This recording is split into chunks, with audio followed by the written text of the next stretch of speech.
Today I'll be going over 10 tips that everyone should know about Airship Kingdoms Adrift. This game has a lot of quirks, and it's not what I expected when I first checked it out. There's a lot of nuance to it, and it just came out this last week, September 21st. As a quick disclaimer, I would like to point out that if you're watching this right when it comes out, there has been some announcements about updating the UI and making changes to the market, and so for that reason, I've left out a lot of things that I think are very likely to be changed. The devs for this game are extremely passionate about their game, and they've been making very impressive strides in fixing and adjusting for any bugs or problems that come up. Anything that we report, they've been working on. That being said, let's get into 10 tips that everyone should know about Airship Kingdoms Adrift. Tip number 10. Always try and take on a commission. Check to see if there's any on the way to your next destination or just en route. This can help pay for any fuel costs that you might have, and it's a massive way to offset the costs of just moving around the map. Even combat pilots should be looking at this. You should never be moving your ship with an empty cargo hold if you can help it. Tip number 9. You don't need to use cruising speed every time that you travel. You can toggle it off using the button here. When you don't use the cruising speed, you don't use any fuel at all. When you don't enter cruise, it doesn't cost you anything. This can save you a ton of money, and even save your ship if you conserve the fuel on a long haul, and then only use it when you run into hostiles that might try to take over your ship. Fuel cost is probably the biggest killer to any of your profit margins for any trade job, whether you're a combat pilot or you're a freighter. This is huge. Tip number 8 is possibly a no-brainer, but it's something that is worth noting because it doesn't really elaborate a lot in the initial character selection screen. Each of the starting ships have things that they're good at. So out of the box, each faction has strengths and weaknesses, and this carries on to running into the same faction ships out in the world. It's worth noting when you're fighting them, and it's worth noting when you pick one up and add it to your fleet.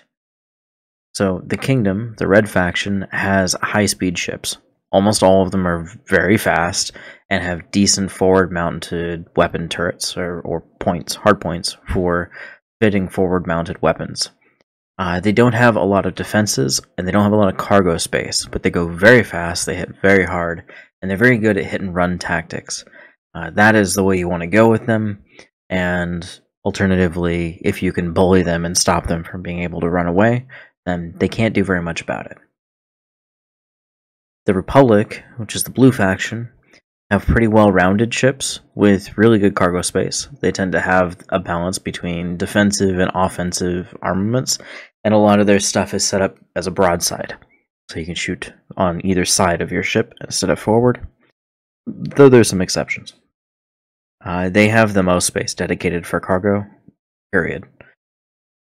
The Confederation, which is the yellow faction, have the highest defense and pretty good armament all around. Their layouts are a bit slow. They really can't get up to speed, but once they get into range, they get stuck in, they're really hard to dislodge. They're definitely the best for brawling, and they have a good balance of armament, but a lot of defense. Tip number 7. Similar to tip number 8, when you start off, depending on your role, you'll have access to different special tasks from cities and towns.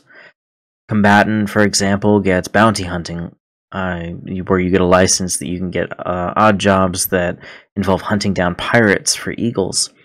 Logistician gives you the ability to run freight. It gives you a freight certificate, and the special hauling missions pay a lot more than your regular commissions that you might find in the warehouse tab.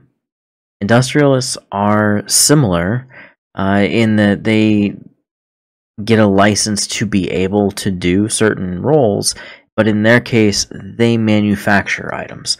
So they're able to use their license to construct facilities in different ports and then complete orders for the different factions.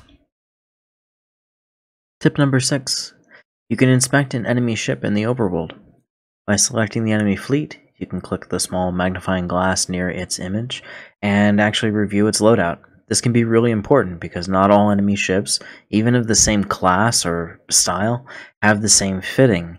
In some cases, you may be well equipped to handle something that's much stronger than you, or you may not be well equipped to handle something you just beat previously. Every faction seems to have a preference on what kind of ships they use, and every faction's weapon loadout seems to vary based on preference as well. So, in my experience so far, I've noticed that there are usually 2 or 3 variants of each type of hull that you run into. Tip number 5. There's an item in the game called a braced compartment. These are 2x1 metal containers that add a bonus cargo space to your ship in lieu of just using 1x1 armored plates. This can be a good way to create some spaced armor or replace outer plates while still expanding your cargo space. Technically, the argument can be made that having the same hit points but being one piece and being larger means it's a drawback due to the larger surface area that can get hit with a single shot. However, I found no noticeable difference in performance when using them against NPCs. Tip number 4. You can capture enemy ships. In some cases, although it's rare, you can force a hostile ship to surrender to you or just disable it, and when this happens, you get a chance to capture it for yourself. You can then send the ship back to any ship port you have available, or add it to your escorts if you don't have a ship there already. You do need to have an open space somewhere to store it, though. Make sure to leave a space open if you're hoping to catch yourself a new hull. And at the moment, this feature can be used to capture ships you can't normally buy or manufacture, including heavy frigates and cruisers. Tip number 3. If you do capture a ship that has equipment that you want, maybe it's not the hull that you're after, you can go into the ship fitting tool and take off the parts, adding them to your inventory. This can be extremely valuable when you find parts that you can't normally find on the market. However, you can't save a ship loadout without filling all of its spaces, so you can replace the empty spots with wood armor plates. They cost about 100 eagles each, so it makes it fairly affordable. Tip number 2. You can check other marketplaces from right in the harbor you're already at.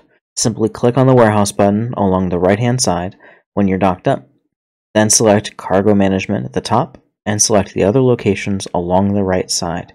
You'll see each location's market along the bottom, including local shops, ship vendors, and any unique merchants exclusive to that location. You can also see the prices and what they will buy items for, all without having to fly there and double check yourself. Tip number 1. You can actually command your escorts to focus on a target. This can change the dynamic of a fight drastically, forcing your escorts to specifically target a hostile ship, hopefully knocking out the larger threat or splitting their fire so you can secure victory. Simply select the hostile ship from their icons along the right side of the screen during a battle, and then select the small box above your escort ships to tell them either to assault, evasive assault, evade, or regroup. They'll change what they're doing at the start of the battle and follow these new orders. There you have it. I hope this video is informative. Please feel free to leave a comment below if you want to add to what I've already listed. I know there's a lot more to this game that I haven't discovered in my hours playing, and if you'd like to support my channel, please like and subscribe. Maybe check out my Twitch channel, come say hi.